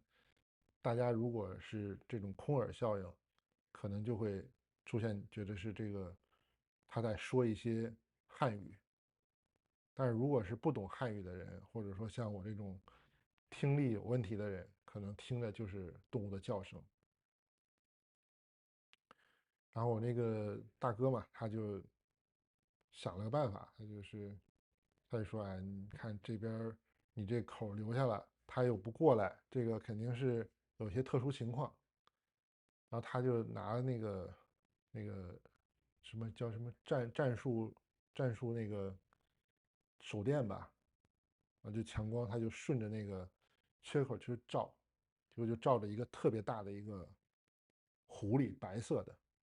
那个大小，我觉得肯定超过正常的狐狸的，因为原来也吃过狐狸嘛，就是比小猫大一点儿正常的，它那个我觉得得有大型犬那么大了，很大，而且它那个表情，你能在它脸上能看到很像人的那个表情，你照过去之后，它一点都不躲的，就是在那儿。然后这个声音就停了，停了之后，我们就说那怎么办呢？这个时候，那个大哥就说嘛，说哎，这个你有什么情况，你就说，我们想办法解决。就是先沟通，先商量嘛，就没有先上来就用怎么打打杀杀的方法。然后这时候他就停了，停了之后就走了，走了。我们以为是不是这个没那么大事儿，但是后来发现不对，就是他走了大概20分钟吧，然后这个庄园这个主人手底下有一个工人，这工人还是他们家亲戚，就开始口吐白沫，就不太正常了，就躺那儿。我们说是不是癫痫发作了还是怎么？后来一看不是，他就是被附体了。被附体之后，可能抽了有5分钟，呃，然后就开始拿着东西就要攻击我们这些人，尤其奔着这个房主去的，奔着房主去，嗯，因为我们这个大哥带了一个徒弟，那徒弟是省级的散打冠军吧，也参加过全国级的比赛，好像没拿名次，还是挺厉害的，就是给制服了。制服了之后，这个人的状态就完全不正常了。就正常你被制服了，他肯定就是你有什么事儿你说事儿啊，或者甭管是被附体还是这个是他有什么夙愿，反正被制服之后就开始自残，然后就觉得这肯定不对啊，就几个人就把他给绑起来了，绑在那个大厅的一个柱子上面。他这个袭击过程当中就没有说话，就是都是发出那种嘶吼的声音。然后这个时候我们就试着跟他沟通嘛，就说哎，你到底怎么回事？跟这个刚才看的这个狐狸有没有关系？然后他就说就是停了大概5到10分钟，然后就开始就是眼神就突然就直了，然后那个人的表情也变了，就也不自谈了，就说哎，就开始说哎，我是在这个山里面就已经住了修行了100多年了，然后你现在搬过来就把整个这个环境破坏掉了，把我这个修行的道场破坏掉了，而且你建的这个东西呢，就是我下边很多徒子徒孙就直接碰到这个就电死了。他不知道电死，他说就莫名其妙就死了。他说你们是不是下了什么法术什么？他就是原话就这么说的，就是当时我们判断他就可能不理解这个电网这个东西，他在他看来可能就是觉得说可能布了一个什么法阵，然后他这个那些兔子什么小动物靠近这个东西就死了嘛。然后他就这么问的，他就问，那我们也没有解释太多，然后就尝试跟他解释嘛，跟他解释就说，哎，我们这个不是专门针对你的，这个电网呢，你要觉得不合适，我们就想办法给你规划出道路，你能走。还不干，然后呢，他就说你这样不对啊，他说我这个虽然是这样对你们没有太多办法，但是我还有这种特殊的能力。他当时是说了一个什么呢？当时是说了不是那个房主啊，那个房主跟这个工人是亲戚，但是这个工人和这个我们跟着这个大哥是不认识的。然后这个房主呢，其实也是通过朋友知道的，他也是跟这个大哥不是太熟，然后就说：“哎，你是不是有个女儿？你女儿在某某某学校上学，上几年级，然后长什么样子？”啊，就说的很准。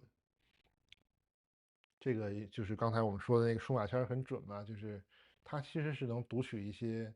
信息场的，嗯，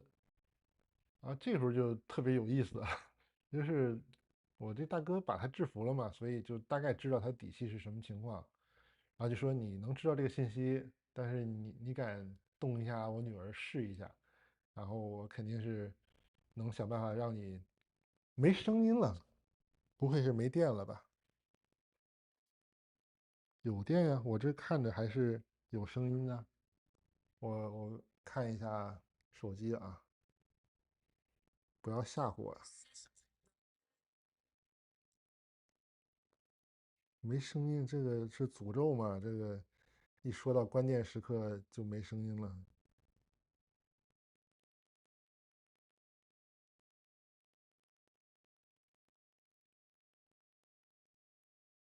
我再看一下啊，我这看着是正常的呀，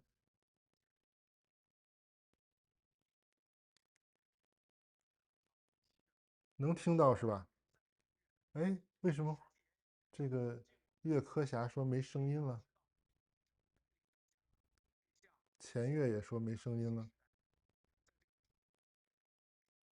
哎，我这是正常的呀，我用手机听也是正常的。那可能听不到的不行就看回放吧，可能是流量的问题，我这网络好像是有点问题。啊，谈判其实就很简单的，但是当然整个过程很长啊，就很细碎的就不说了。最后反正大概意思就是说，你虽然能知道这个他女儿在哪儿，然后你最后反正就是通过一些方法吧，就是让他知道他去了的话只会有不好的结果。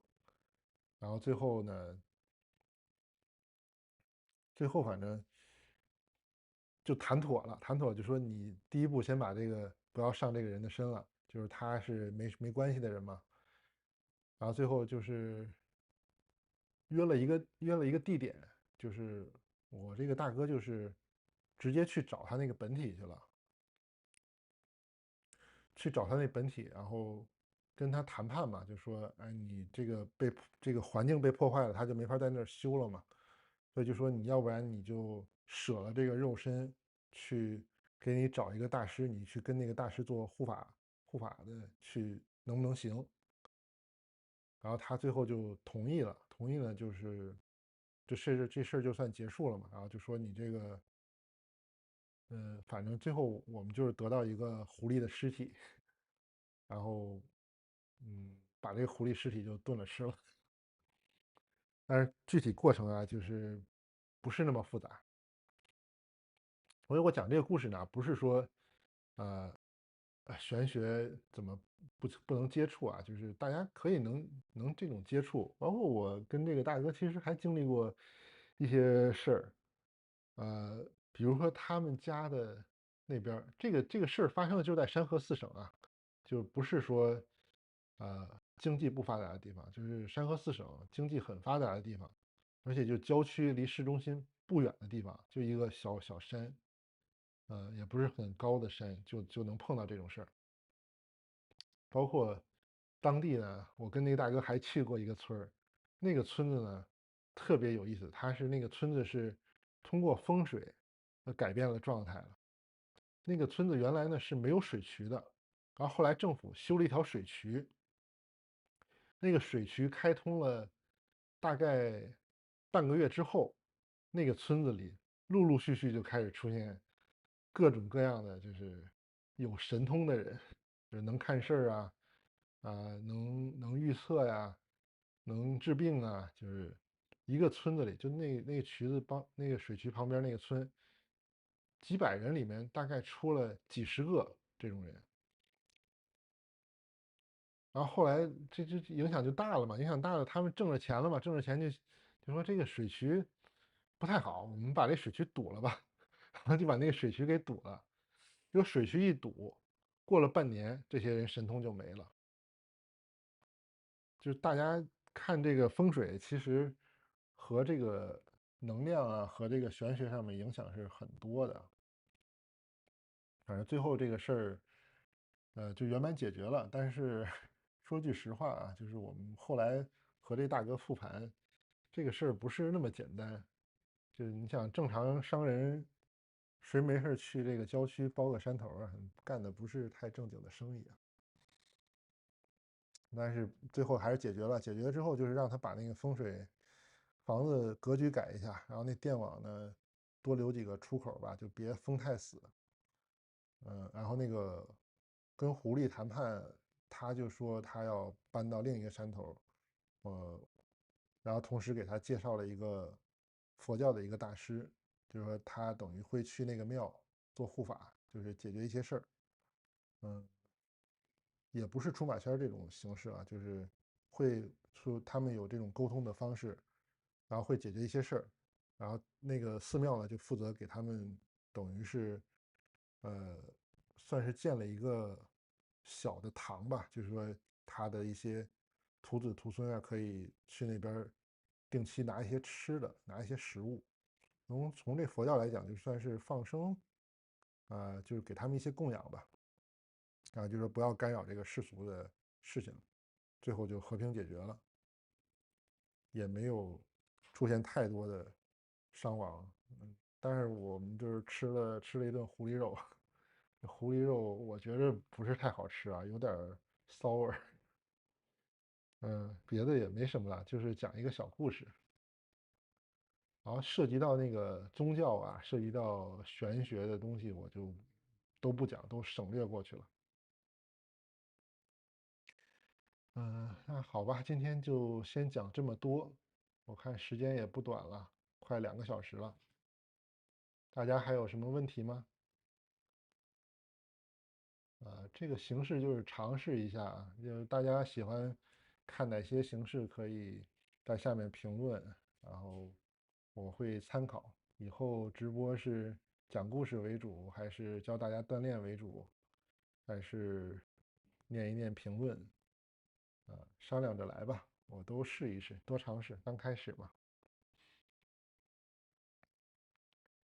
我们看到的神通，它发功最多的就是它可以引起一些这种幻听，还有这种幻视，就是能看到一些幻觉。但是你通过望气啊，通过一些特殊的这种眼功的方法，就很容易把这个幻觉或者幻听破掉。但是普通人，你像那个房主，他还有他那些工人，就是破不出来，就等于做了好多这种奇奇怪怪的事儿。就不说了，说这些东西就是宣扬玄学，容易有一些观众看了容易引起不好的事情。就是把能说的部分说了，剩下的就大家脑补或者就别想太多就完了。那我们今天就先讲到这里吧，11点半了，快，我要去吃饭了。